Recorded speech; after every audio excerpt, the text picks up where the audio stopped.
Good evening, everybody, and welcome to Carving It Up Live right here on Facebook Live, YouTube, and Twitter. I am Bryson Carver, as always. What a show we've got for y'all tonight. NFL schedule came out last night. Got all kinds of headlines in the NBA. LeBron and AD sat out. There's a lot of criticism for them. I don't get it. I really don't get it. I'll get into that later in the show. Also, my Golden State Warriors are, and you saw in the title, legit.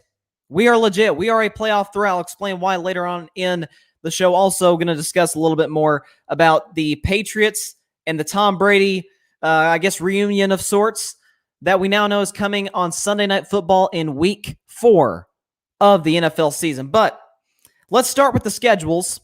Of course, the entire NFL schedule was released last night. It was made official last night. Let's put it that way. 8 p.m. Eastern on the NFL Network. They did the special, of course, the NFL Game Day crew, Rich Eisen, Michael Irvin, getting fired up as always about the Dallas Cowboys, and Kurt Warner and Steve Mariucci. So that was great. But we pretty much had all the scheduling leaks beforehand for all 32 teams, some earlier than others. But I looked at a schedule of, I'm actually going to start with a really interesting team. A team whose future is really, really up in the air right now. It's really dicey, and that is the Green Bay Packers. Now, of course, Green Bay is not in a preferable position, which is weird for a team that's made back-to-back NFC championship games. But we all know the headlines with Aaron Rodgers. Once out of Green Bay, I know there's been some speculation, well, maybe he doesn't. No. Michael Irvin said it best last night. If Aaron Rodgers is going to cut ties with his own family, cutting ties with Green Bay isn't going to be very difficult. So let's put it that way. So I looked at the Packers schedule, and I got to say this. With Aaron Rodgers, this schedule's brutal. This schedule is crazy. Now, of course, later in the year, you're going to have injuries, this, that, and the other. So, God forbid, Green Bay, Jordan Love is your quarterback week 1, or Blake Bortles, who they just signed yesterday. Heck, if Aaron Rodgers is the starter this year, if he does stay in Green Bay, which I don't think is going to happen, say he does stay. Okay. If Jordan Love still doesn't dress if Blake Bortles is better than Jordan Love, you made the wrong pick. You made the wrong pick. I don't care that Blake Bortles has been in the league for, I guess this is his 8th season. He'll be a career backup. That's fine. He should not be better than Jordan Love at this point. If he's a first rounder, if you traded up to get him, if he is the successor to the great Aaron Rodgers, y'all made the wrong pick. He should not be worse than Blake Bortles. But I look at Green Bay's schedule. Let's just say hypothetically they have Aaron Rodgers.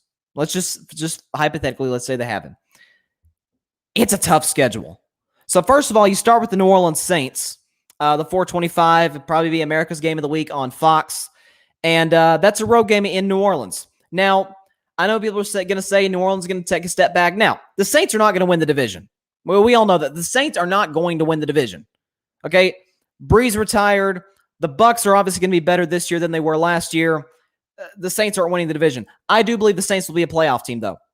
I think Jameis Winston coming in, and Jameis is going to win the starting job, okay? I like Taysom Hill. He's good in the role that he's in right now as the gadget guy. Jameis Winston is going to come in, okay? He's obviously got a much bigger arm than Drew Brees probably ever had, so they'll be able to push the ball down the field. That's I said all year last season. What I thought would be the demise of the Saints is they could not push the ball down the field. That was due to the fact that Drew had injuries and due to the fact that he was 41 years old, and that's normally how 41-year-old quarterbacks look. Tom Brady, as I always call him on this show, the great outlier. Okay? Phillip Rivers looked 40, or whatever age he was, 39, 40. He looked his age. Big Ben Roethlisberger, 38 years old, looked 38 years old, playing the quarterback position. Drew Brees looked 41. Tom Brady doesn't look 43. I don't know. He takes ridiculous care of his body, so do those guys. Whatever. But I think New Orleans is going to be better this year. I really do, because now Sean Payton's got a young guy Keep in mind, Jameis Winston was the number 1 overall pick, and it's not like this guy's been straight garbage, okay? We've seen number 1 picks come in, and it's like, okay, yeah, this, Jamarcus Russell, for example, it's like, oh boy, that didn't work at all. Ryan Leaf years ago, and a lot of that had to do with the, character issues, but Ryan Leaf, 2nd overall pick after Peyton Manning, didn't work at all. Like, there's some guys who are like, okay, this dude can't play. Jameis Winston can play. Okay, he led the league in passing yards 2 seasons ago, and was 2nd, I believe, to Lamar Jackson in passing touchdowns. He can play. The problem is, though, we all know he turns the ball over too much. Now, the question for New Orleans, the number 1 question for them, can Sean Payton coach the turnovers out of Jameis Winston? If he can, the Saints will be a playoff team. And by the way, that's going to be, in all likelihood, that's going to be a full Superdome, which it has not been since, obviously 2 seasons ago. That place is going to be loud, real loud. So that's a tough opening game for Green Bay. I don't think they beat the Saints week 1. So we go to week 2, okay? They got a home game against Detroit. They'll take care of Detroit as they always do. Then they got a road date with the San Francisco 49ers. Keep in mind, last time this 49ers team was healthy, they played Green Bay twice. And in both games, Green Bay got pushed all over the field. Week 12, back in 2019, it was a big Sunday night game, and it was over at halftime. They met again in the NFC Championship game, and it too was over at halftime. Green Bay's not beating San Francisco. San Francisco is going to be fully healthy. Green Bay's not beating them. So that's a 1-2 start with Aaron Rodgers. So we go to week 4. Now this will be interesting. You got the Pittsburgh Steelers, who we all know, they get off to great starts in the season. They got off to an 11-0 start last year and only won 1 game the rest of the season. I think Green Bay wins this one fairly comfortably. Now, of course, we all, by that point, it'll be October 3rd, which is, of course, nearly 5 months from now. A lot can happen, okay?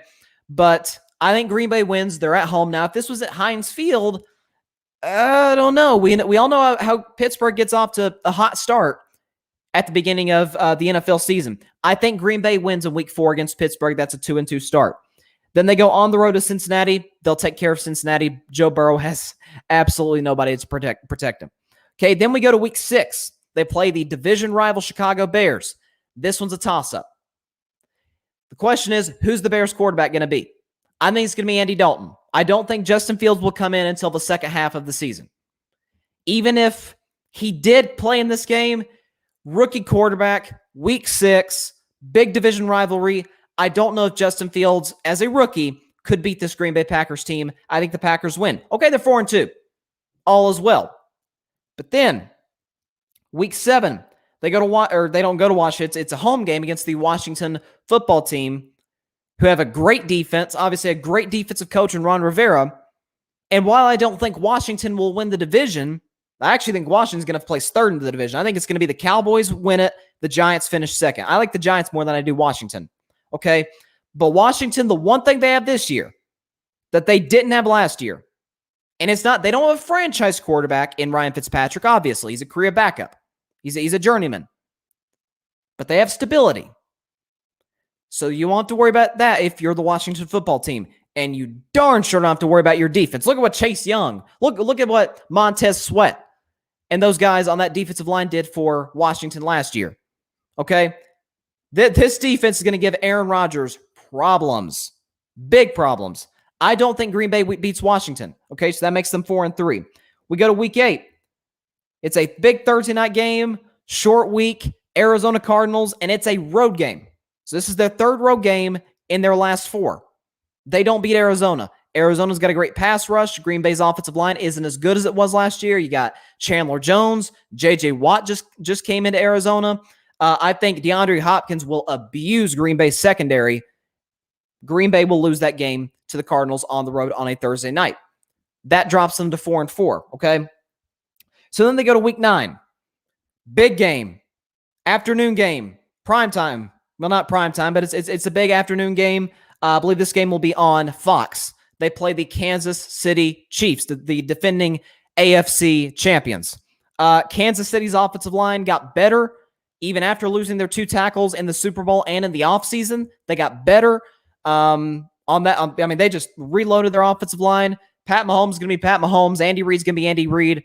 Green Bay's not going to win this one. They'll lose to Kansas City on the road at Arrowhead. Again, keep in mind, these are going to be full NFL stadiums by this point. This is not going to be anything like last year. We're going to have full stadiums. It's going to be crazy. We all know Arrowhead is one of the 3 loudest venues in the NFL. That's a 3rd straight loss for the Packers. They're 4-5. So we go to week 10. It's a home date against the Seattle Seahawks. A lot of times, Seattle will go on the road. It's not a cross-country trip, but it's a long flight for the Seahawks. Okay. By the way, Russell Wilson has never won in Green Bay. He's never won a game in Green Bay. So a lot of times, Seattle will have these road games, these cross-country trips, and they will struggle mightily. So I think they will lose this game to Green Bay. Packers get back on the right track. They're 5-5. All is well. They go on the road to play the Minnesota Vikings. I think Green Bay, just due to the greatness of Aaron Rodgers, if he's there, of course, ekes out a win against Minnesota. I actually like the Vikings a lot this year. So then we go to week 12. Sunday afternoon game. It's a home game against the LA Rams. Now, what's going to be interesting about this one? It's November 28th. It's going to be cold in Green Bay, not frigid like it is in December and January, but it's going to be trending in that direction. I love the Rams this year. I think the Rams are going to win the division. I think they'll win the NFC West. But going on the road, freezing cold temperatures, if the Rams win this game, then they're better than even I thought. Just due to but keep in mind, Matthew Stafford's obviously used to cold weather. I think that keeps it close. I think Green Bay wins at the end. They're at home. They're used to these conditions. They've obviously seen worse. They'll beat the LA Rams at home in week 12. That will make them 7-5. Then they got a bye. Then we got a week 14 matchup against the Chicago Bears at home. I think Justin Fields will be the starting quarterback by this point. Will the Bears be in the playoff picture? I don't know. The Bears got a weird schedule. They got away, home. They don't have back-to-back road games. They don't have back-to-back home games. So I think in between that bye week, which is like right at the midway point in the season for the Bears, Justin Fields will come in.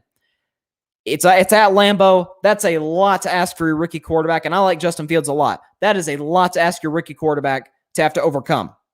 So I think the Bears will lose this game to the Packers. They'll go to 8-5. This is where there's trouble, okay? Road game at Baltimore, okay?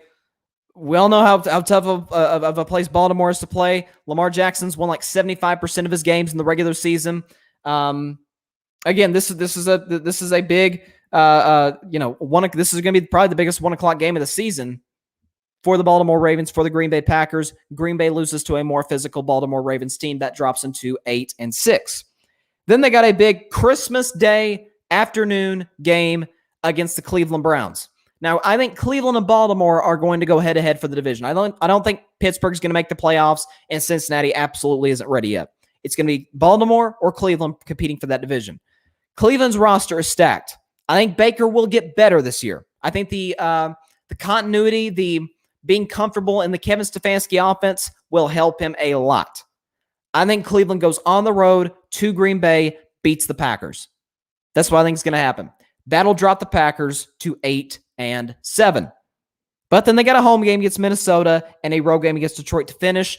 They will win those two. That will make the Packers finish at 10-7. Is that enough to win the NFC North? To me, it all depends on what Minnesota does. It depends on what Kirk Cousins does, particularly in primetime games. But I'm showing this just to show you, even with Aaron Rodgers, even if Aaron Rodgers is a Green Bay Packer this season, this ain't going to be as smooth of a ride as last year was in the regular season when they finished 13-3, won the division obviously by a mile, and they were the number 1 seed in the NFC. Different story, much more difficult schedule. Some of the road games here, I mean, we're talking about at San Francisco, at Arizona, at Kansas City, okay, at Baltimore. This has a rough road schedule for Green Bay. I think they finished 10-7. Listen, if Jordan Love or Blake Bortles is the guy, then there's no need for me to predict the schedule. They'll be in the top 5 picking the NFL draft. Okay, so it just goes to show you, like, there's already bad blood. Even if Aaron does come back to Green Bay, which I do not believe he will, even if he does come back, and play with Green Bay. There's bad blood. There's a lot of tension. Like, is he going to leave? Is he not going to leave? There's kind of that distrust in there. This is not a championship season for the Packers. Matter of fact, I think they've seen their last Super Bowl back in 2010. We might be right in the middle of a long drought in Green Bay. Unless Jordan Love is Patrick Mahomes, like the organization tries to fool us that he is. So let me now shift to another schedule, and that's the New England Patriots. Now, you know me, back to the early days of carving it up when Tom Brady was still a Patriot. It was his last year there, 2019. Toward that second half of the season, he was really struggling, and I just kept, beating the table, yelling into the mic, this is not Tom Brady's fault, okay? He's got nobody to throw to. His offensive line's bad. His running game's bad. His defense is average, okay? Belichick's putting him up against it right now. And they go out in the wild card game. They're one and done in the playoffs, and everybody's like, well, Belichick's got to kick him out the back door, find himself a franchise quarterback, and here come the New England Patriots.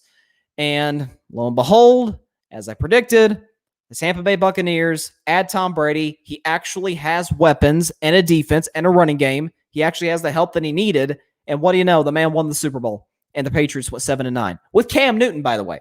With Cam Newton, they went 7-9.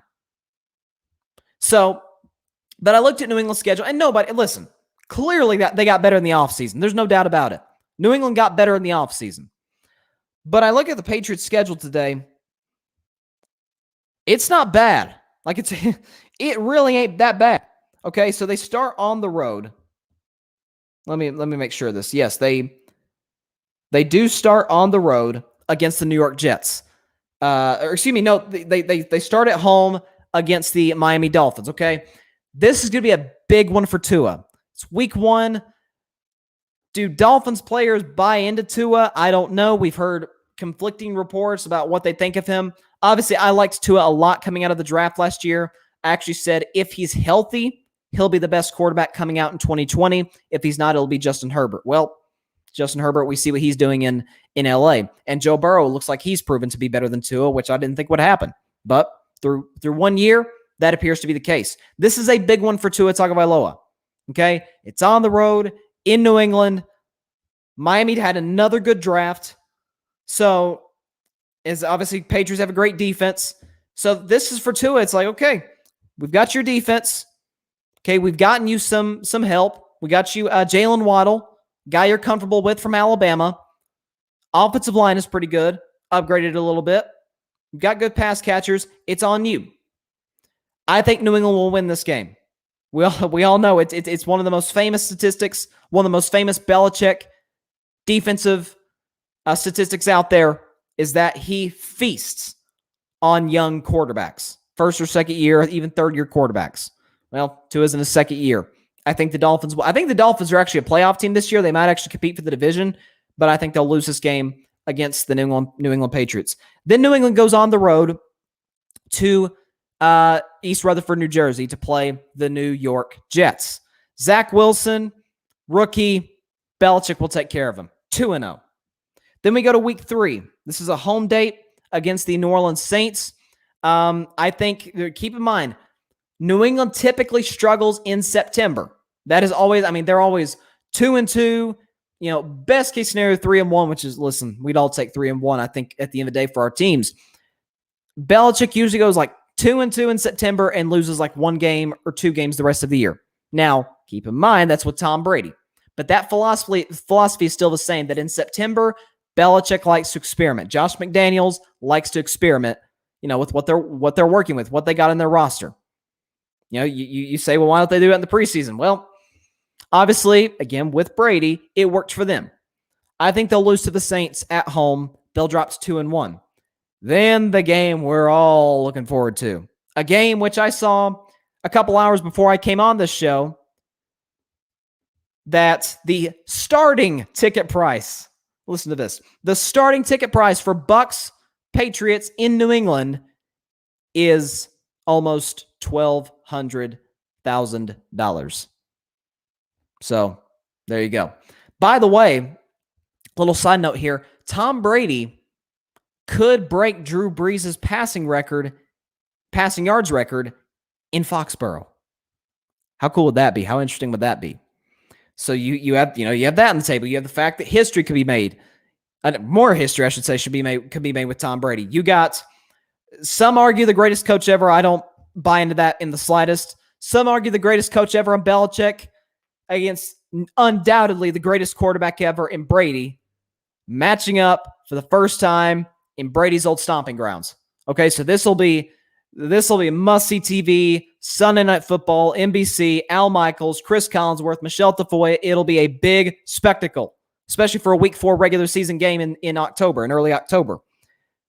New England is not beating Tampa Bay. I'm not sitting here like some have said, Skip Bayless, that the Bucs are going to go 17-0. Nobody's going 17-0.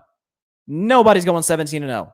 Nobody has that easy of a schedule with that great of a team. The Bucs are not going 17-0, but they're also not losing to New England. Okay? Now, Belichick, of course, does know Brady. The one thing I've always conceded about Belichick is he's might be the greatest defensive coach ever. Defensive. He might be the greatest defensive coach ever. If anybody knows Tom Brady, if any coach knows Tom Brady, it's that man. It's Darth Vader, or not Darth Vader. What do people call him? The Star Wars character. I don't know. I don't watch Star Wars. Whatever. But point is, if anybody knows Tom Brady, it's Bill Belichick. So Brady could struggle, but I do not think, especially the game being in October. Tampa Bay is a warm weather team. Obviously, we know at Foxborough what the weather is up there in close to Boston in the later part of the year, December, January. This is not going to fit. Weather's not going to be that much of a factor this game. Tampa Bay will beat New England, so New England will drop to 2-2. So then they got a road date in Houston to play the Texans. Whether Deshaun Watson is there or not, and there's obviously a lot with that, but Houston, Deshaun Watson or no Deshaun Watson, is a chaotic, dysfunctional mess of an organization. Wouldn't shock me if they had the number 1 pick next year. Wouldn't shock me. They will beat Houston fairly easily. 3-2. Okay. Then they got a home game against the Dallas Cowboys. Now, Dallas obviously has a better roster than New England, a better quarterback than New England. Now, the question for Dallas is they haven't been necessarily great on the road. Dallas's home schedule is not that bad. It's really not. It's their road schedule that is just brutal. Of course, we saw the breaking news yesterday morning that Dallas was going to start the year, very first game of this unprecedented NFL season, on the road against the champs in Tampa Bay. They got to go on the road the Sunday before Thanksgiving to Kansas City. Okay, so they got a tough road schedule. I think Dallas will go on the road and beat New England, okay? So that will drop New England to, 3-3. Patriots will go on the road against the New York Jets. Zach Wilson, again, rookie quarterback. I think he'll struggle. I think Zach Wilson could border on bust. I'm not willing to go there quite yet. He hasn't played a game yet. But I think they made a mistake in letting Sam Darnold go. New England will win that game 4-3. Okay, then you got a Halloween afternoon game on the road against the LA Chargers. Now, LA's first half of the season, they got playoff team after playoff team after playoff team, their first part of their schedule. It obviously lightens up towards the end, but man, the beginning of it is brutal. So you got Justin Herbert. You've got a really good roster in LA. You got Staley, who's a good young defensive coach. I think Belichick against a young defensive coach, I think he will abuse him. I think New England Patriots win this game close. Keep in mind, last year, with all the COVID problems, Patriots won 45-0 last year in LA. Cam Newton threw for 69 yards the entire game, and the Patriots beat the Chargers 45-0. Now, I think Justin Herbert could be an MVP candidate this year, but I'm going to lean on that. Again, this is all with Cam Newton as a starter. If it's Mac Jones, good night. 6-10. Or not 6-10, 6-11. 17 games. But if it's Cam Newton, y'all got a shot to get in the playoffs, and I'll get into that later. So, winning this game, that would put them at, that'd be 5-3. That'd be 5-3. Then they got another road game, second straight home game in Carolina. I think Sam Darnold's going to flourish in Carolina. I really do. Under Matt Rule, getting his butt out of the mess of an organization that's the Jets, who I do think are in a better spot today than they were a year ago, but still, we all know the Jets are going to be the Jets. Kind of like Juju Smith-Schuster said, the Browns are going to be the Browns. Well, the Jets are going to be the Jets. So I think New England goes on the road and beats Carolina. Sam Darnold plays well, but New England wins this game. Okay, they're 6-3. All's good. But then, home game, Cleveland Browns. Okay, New England still hasn't had their bye yet. Home game, Cleveland Browns. Cleveland's much better. They're not better coached, although Stefanski's a great coach. But you got Baker Mayfield, who I do think he's not an elite quarterback by any stretch of the imagination. He is a franchise quarterback. You got a stacked roster, great receiving core, great tight ends, great offensive line, great running game, great defense. Look what they did in the offseason. My goodness, did they improve that defense?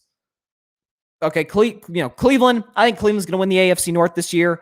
It'll come down to the wire between them and Baltimore, but I think Cleveland will win it at the end. Cleveland will go on the road to New England and beat the Patriots. New England drops to 6-4. Then you got a short week on the road in Atlanta. You ready for this? I'm calling upset.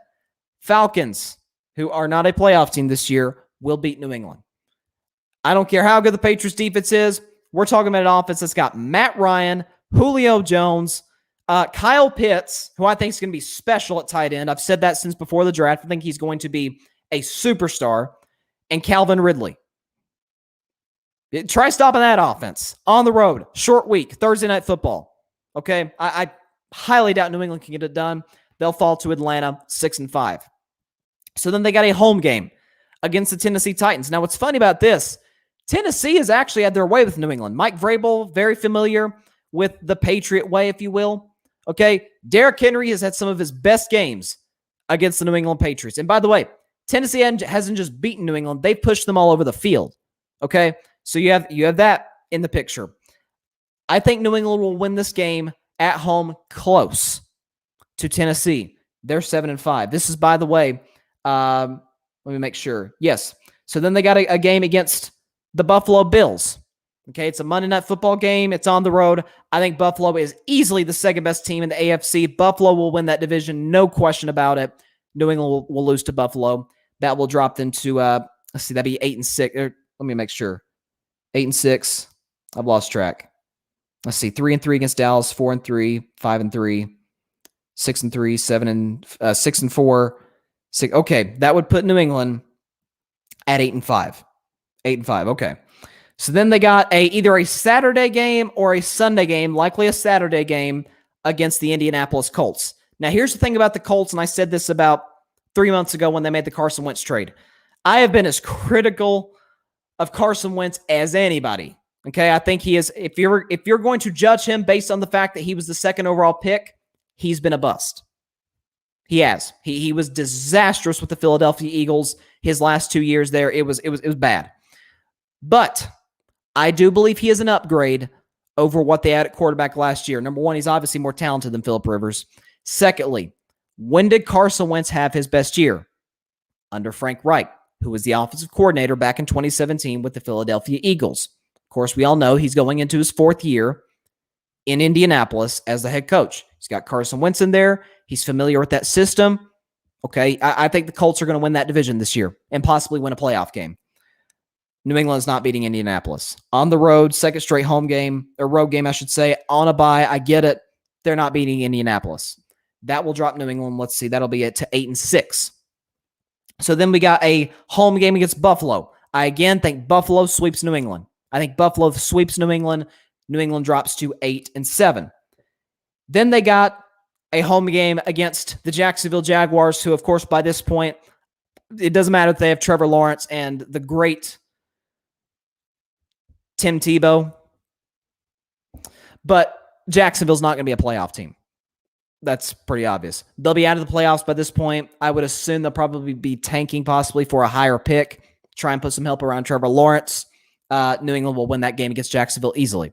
Okay, so that'll put them at 9-7, right? 9-7. Then this will be the biggest game probably of Week 17, possibly. Buffalo will have won the division by Week 18, which is weird. Week 18 is really weird to say. Buffalo will have won the division by then. So we're talking about a road game in Miami where New England always struggles. That has been, I don't know why, that has been their kryptonite. New England, even with Brady, always struggled in Miami. Even when Miami was terrible. New England, for whatever reason, New England always struggled in Miami. For whatever reason.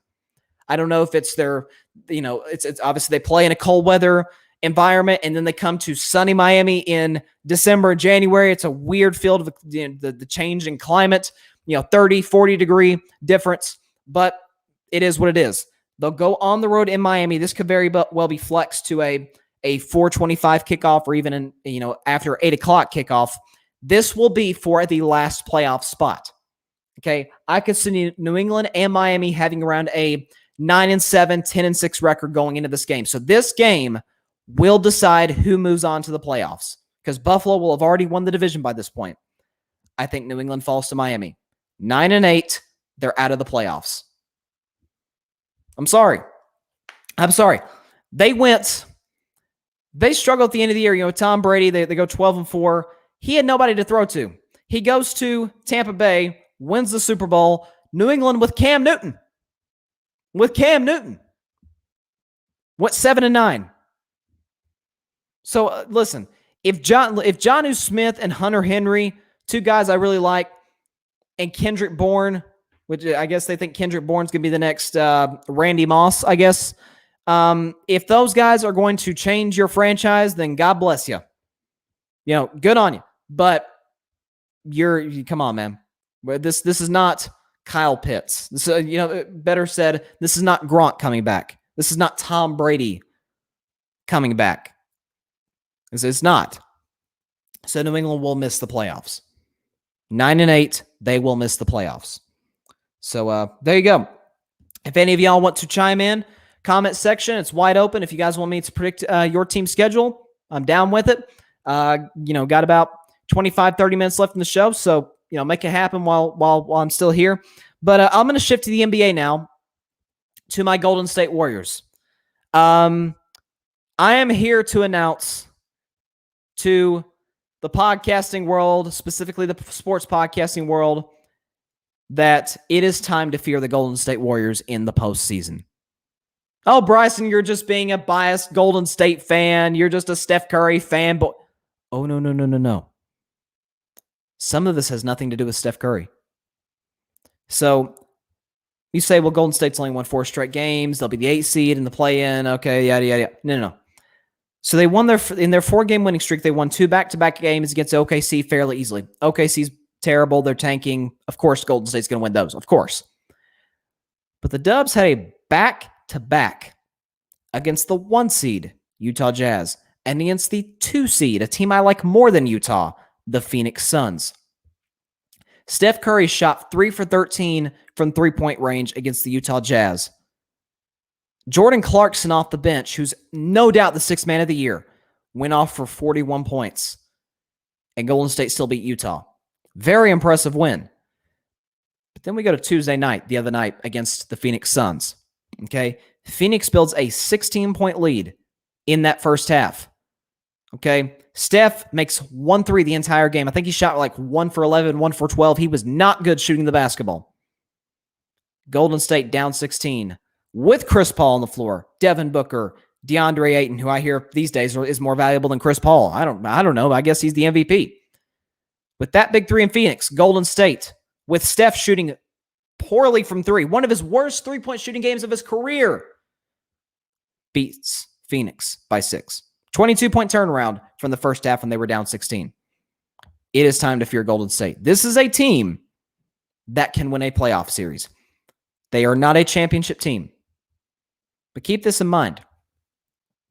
Say Golden State is the 7 or 8 seed. Let's just say, for the sake of argument, they're the 8 seed.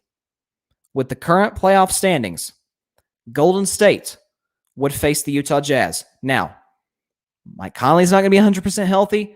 Donovan Mitchell isn't going to be 100% healthy. This is their first real playoff, run where it's like expectations, like you need to win. You're the freaking number 1 seed in the Western Conference. You got the best record in the NBA. There's pressure. And for Golden State, it's like, well, you're the 8th seed. KD's not there and Klay's not there. And Steph, you're great, but it's not. We're not expecting any more rings in Golden State in 2021. No pressure on Golden State. They're going to play loose. Andrew Wiggins the other night dropped 38 points. Juan Toscano Anderson, a dude I love, just signed a 2-year extension. Love that guy. as we got a comment from the All Even podcast with Barry Grant Jr. Regular season means nothing. Come on. A seven-game series where a team can game plan, things will be a lot different. I agree the regular season does not mean as much as the NFL. Heck, I'd even say baseball regular season, Barry. I get that. But this part of a season, but keep in mind, Phoenix had just seen Golden State beat Utah the previous night. Phoenix was 1 game back of the Utah Jazz. If they win this one, remember, they won the season series against the Jazz. They still had a shot to get the number 1 seed, which of course they wanted. You want home court advantage throughout the whole playoffs. And so this was a big, big game for Phoenix. And they blew a 16-point lead. And Chris Paul played well, and Devin Booker went crazy in the second half. And they still lost to Golden State. Again, not arguing Golden State's championship team. I wouldn't dare suggest that. Wouldn't dare suggest it. But they're going to face a Utah team, which again, expectations, they've never been here before. You and I have said it both, Barry. This is the Atlanta Hawks in 2015. Remember, Atlanta barely beat Brooklyn. Who did Brooklyn have? Darren Williams? I mean, that Brooklyn team wasn't going to make any run, and they took Atlanta like 6 games. And that Brooklyn team didn't have Steph Curry or Draymond Green, who's quietly having the 3rd best season of his career. So just keep that in mind. So then we get to a round 2. Say Golden State wins in 6 or 7 games. We get to a round 2. It would either be Portland or it would be Denver. Portland, I fear. Portland's won 4. I think they've won 4 or 5 straight games. Portland is playing great basketball right now. But if we get to Denver, call me crazy. I don't fear the Joker. Keep in mind, the 2 games Golden State has played Denver, Joker's been inefficient. He scored under 25 both games that Golden State has beaten Denver. Who's to say Golden State couldn't beat the Denver Nuggets in 7 games without Jamal Murray?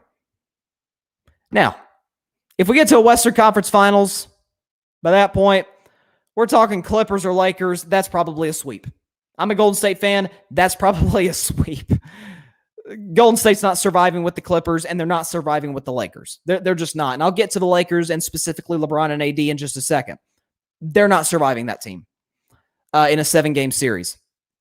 So, with all that being said, who's to say Golden State, if they get the right playoff matchups, if they meet with a Lakers team or more likely a Clippers team in the first round, forget about it. Or a second round. They meet the Clippers in the second round. Forget about it. No Western Conference Finals for you. But with Steph not even playing well at all. Draymond has. Steph hasn't. With Wiggins playing his best ball of the year. Got role players. Kent Bazemore's playing his best basketball of the year. I guess taunting Bradley Beal got him going. He shot great from 3-point range. Juan Toscano-Anderson, the best hustle player in the NBA. He's Patrick Beverly. He's basically Patrick Beverly, but good at basketball. He can shoot the 3. He can defend guys in the perimeter. He can defend big guys. He can initiate the offense.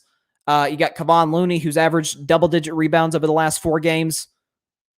So with this team on a roll, beating the best 2 teams out west in back-to-back nights, who's to say they can't get to the Western Conference Finals if they play a Utah or Phoenix in the first round and end up with a Denver or Portland in the second round? Keep in mind, just remember this, Steph Curry has never lost a playoff game against the Portland Trailblazers. He is 10-0. He's 10-0. And all of those games, save for 2, were without Kevin Durant. So you can't just say, Kevin Durant was there. No. Outside of 2 games, Steph didn't have Kevin Durant in that 10-0 stretch against the Portland Trailblazers. And by the way, CJ tends to shrink in the playoffs. I don't know what we're getting from Melo. What did Gary Trent Jr. do in the playoffs once they met with the Lakers in the first round? Yusuf Nurkic has trouble staying healthy. Enes Kanter normally isn't very good in the playoffs. Just keep some of that stuff in mind. And Golden State handled Denver in the 2 games that they won against them when they won the season series. So I'm just saying, this is a legit Golden State team, not a championship contender. By any means, not a championship contender. But if they meet up with, obviously, they'll either play either Phoenix or Utah. That's set in stone. They'll be the 8th seed most likely. But if they win that series, get to a second round against Denver or Portland, I fear Damian Lillard. I don't fear the Joker. I just don't. He's not the MVP. He's a great player. But in the big games, I don't fear the Joker. I don't. Now, if it's Kawhi, yeah, it's good night in 5 games at best. If it's LeBron, sweep. But that's my point. This is a Golden State team. If they get the right matchups, that is the caveat, they can get to the Western Conference Finals the way they're playing right now. So, speaking of those Los Angeles Lakers, the defending champs, actually had the banner ceremony last night. Not going to crush them for barely beating Houston, although that was not a pretty win whatsoever. Houston was lethal from three-point range. And, of course, Kyle Kuzma, with the game-winning layup towards the end, and they got a defensive stand against Houston, and that was that. But I know there's been a lot of criticism over the last 24 hours for Anthony Davis and especially LeBron James. And, the fact that they sat out for for the Lakers banner reveal, from their championship season last year. They didn't want to do it until there were fans in the arena. And so Staples Center, I'm going to guess there were about 2,000-3,000 fans there. Just off the top of my head, I don't know the exact number. But it looks like there were about 2,000 or 3,000 fans at the Staples Center. They didn't want to reveal the banner until there were fans there. And so people saying, LeBron, AD, this is, this is the home stretch of the season. You can miss the play-in. No. This is a very calculated move by both Anthony Davis and especially LeBron James. Matter of fact, I'm going to make a prediction right now. They don't play another regular season game. I'm looking at the Los Angeles Lakers schedule right now. Okay. And again, they play, I think, is it Saturday night? Yeah, Saturday night. They go on the road. They play the Indiana Pacers. They got 2 games left at Indiana, at New Orleans. Now, New Orleans is out of the playoff picture. They'll have nothing to play for. Indiana is like the 9 seed right now. Nobody's worried about the Indiana Pacers in the playoffs. Last 2 games, I think LeBron and AD should sit both of those games out. AD got beat up that much more against a very physical New York Knicks team coached by Tom Thibodeau. Great defensive coach. He got beat up. Of course, that's part of the reason he sat out last night and the fact it was a back-to-back. LeBron, we thought if he was going to play against the Knicks, he didn't. We definitely thought he was going to play against the Rockets. He did not. Why? You say, well, wait, there's 2 games left and the Lakers are a game out of the 6th seed. You want to avoid the play-in, right? No, you don't want to avoid the play-in. Extra rest for LeBron and AD, but here's the thing. Here's the thing for the Lakers. I think even in a first-round matchup against the Clippers, I think the Clippers are a better team than the Lakers, but as I've said repeatedly on this show, it ain't if they'll lose, it's how they'll choke. That's the LA Clippers. Anytime there's expectations, they'll find a way to screw it up. If they meet the Lakers, it may go 7 games. It may go 7 games, but we all know Kawhi may show up. I'm not worried about Kawhi. Kawhi's going to do his thing. He's, last year, that game 7 against Denver, that was, that never happens to Kawhi in big playoff games. He's one of the clutch performers that we have in the postseason in the NBA. Paul George is the exact opposite. Paul George is the exact opposite. And he got plenty of guys on that Clippers team that was there for the 3-1 choke against Denver last year. But here's why the Lakers want to avoid the Clippers in round 1, which if they win, if they avoid the play-in game, they will avoid, or they will have to play the Clippers. While I believe the Lakers would beat the Clippers, here's how that would hurt the Lakers in the long run. 7-game physical series in the first round. So by the time we get to second round and then Western Conference Finals, then possibly NBA Finals, your guys are going to be worn out. Yeah, I mean that's the reality of it. You're going to have guys in that team that are just tired, especially a 36-year-old LeBron, while Anthony Davis is 27, 28 years old, gets hurt as much as any superstar in the league. You got a Lakers team that has shown outside of THT and on occasion Kyle Kuzma, they are not a deep basketball team. They're not. And Andre Drummond on occasion as well. But, Andre Drummond's never won a playoff game. So, with all that being said, Lakers win the play-in game, which I wouldn't be shocked if my Warriors won the play-in game. But, hey, Lakers are a better basketball team than Golden State, obviously. Say the Lakers beat Golden State in the play-in game. They meet with the Phoenix Suns. Now, Phoenix, I think, would give the Lakers problems. I don't think the Utah Jazz would give the Lakers any problems. I think Phoenix would. But I think the Lakers would win that series in six games. If they meet the Clippers, that thing's going 7 games. And so we're talking about a Lakers team that, again, will be tired, kind of beat up from round 1.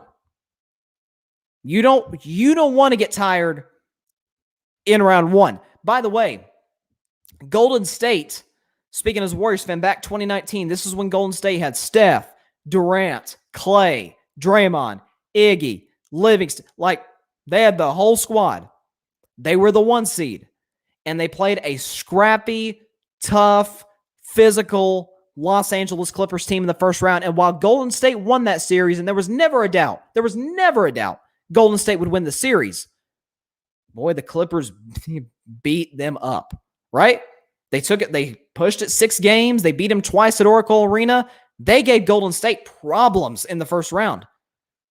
And so by the time Golden State had another physical series against Houston, and then they fell behind in 3 of the 4 games against Portland, then by the time they got to the finals, they were shot. They were gassed. Clay got hurt. Looney got hurt. Iggy got hurt. KD obviously had obviously tore his Achilles once he did come back, which he shouldn't have. I mean, everybody in Golden State was beat up. Boogie was hurt. So that's the effects. If you get a tough opponent in the first round, you may win, but it will cost you in the long run. That's what I'm saying for the Lakers. That is why I'm saying for LeBron and Anthony Davis, sit these last 2 games out. Sit these last 2 games out. Because by the next, they'll either play Tuesday. I think the play-in starts on Tuesday, or either they'll play Tuesday or Wednesday. The Lakers and LeBron and AD specifically, they'll be well rested, ready to go. It's playoff time. There's no point in trying to avoid the play-in when, if you do get in, you will likely have to play the LA Clippers. Which, by the way, who's above the Lakers? Who are the Lakers a game back of? Dallas and Portland. Now, if you look at the Dallas Mavericks, keep this in mind. Dallas is the 6th seed right now, but the Mavs play the Raptors, who are out of the playoffs, and the Timberwolves, who will be in high up in the lottery. 2 bad basketball teams. Dallas will beat them both. If not, worst case scenario, Dallas will split with them, and they'll avoid the play-in. Then you look at Portland. Now, Portland's got a tough last 2 games. Phoenix and Denver. But keep in mind, Portland has won 5 straight, playing great team basketball. I wouldn't be shocked if say, maybe Portland could get to the Western Conference Finals. I think Golden State would beat them in a 7-game series, but who knows? Portland maybe could get to the Western Conference Finals. They are a really good basketball team. By the way, I said Gary Trent Jr. earlier. I apologize. He's a member of the Raptors. They traded him, of course, for Norman Powell. But do I really trust Norman Powell in the big moments? No, I don't. That's why I think Golden State would beat Portland. But Portland's a really good basketball team. They will, if they split, if Dallas and Portland split their last 2 games, they will avoid the play-in. So the Lakers would need either of those teams to go 0-2, which Dallas is definitely not going 0-2. They're playing Toronto and Minnesota. They're not going 0-2. Portland, they might. I don't anticipate it. The way they're playing right now, they can win one of those last 2. They can win one of those last 2, and they own the tiebreaker against the Lakers. So even if they finish with the same record, Portland avoids the play-in because they won 2 of the 3 games against the Lakers. So all that being considered, I think the criticism of LeBron and AD is kind of ridiculous, to be honest with you. They're saying, oh, it's low management's ruining the league. No, it's getting your body ready for when basketball really matters. That's what it is. That's 2 smart guys, 2 smart superstar players say, hey, come on. We're not going to get eliminated in the play-in. We'll be fine. We're not going to get eliminated. We'll be fine. We're much better off playing. Because listen, Lakers going to have to go on the road every series. They're not going to have home court advantage in any of the series they play because they'll be the 7th seed most likely. So might as well go to Phoenix or to Utah rather than the Clippers. Because while they'll beat the Clippers, I believe the Clippers will push it 7 games. Of course, they're a great defensive team. Kawhi will give them problems, and it will hurt the Lakers in the long run having to play that tough, 7-game series to put a real dent in them as the playoffs go on to where we get to, say, the Western Conference Finals or even the NBA Finals. Man, those guys will be gassed. Especially, remember, hardly any rest. 71 days to be exact from the end of last year when they won the finals against Miami and the start of this season on December 22nd. They didn't get any rest. So they need all the rest they can get, LeBron and Anthony Davis. So you want to avoid the Clippers, not because you can't beat them, because I believe they will. But you want to avoid them. Get with Utah and Phoenix. You don't want the Clippers to push you to a 7th and decisive game. Obviously, you don't want to be in the position to be eliminated to begin with, but you also, I think more importantly, you don't want to be pushed in a 7-game series because you'll be tired by the time you get to Western Conference Finals, because you'll have these long, grueling playoff series against really good teams, really good defensive teams, which the West has plenty of. So I think people criticizing LeBron and AD saying, oh, it's, they're cheating the fans.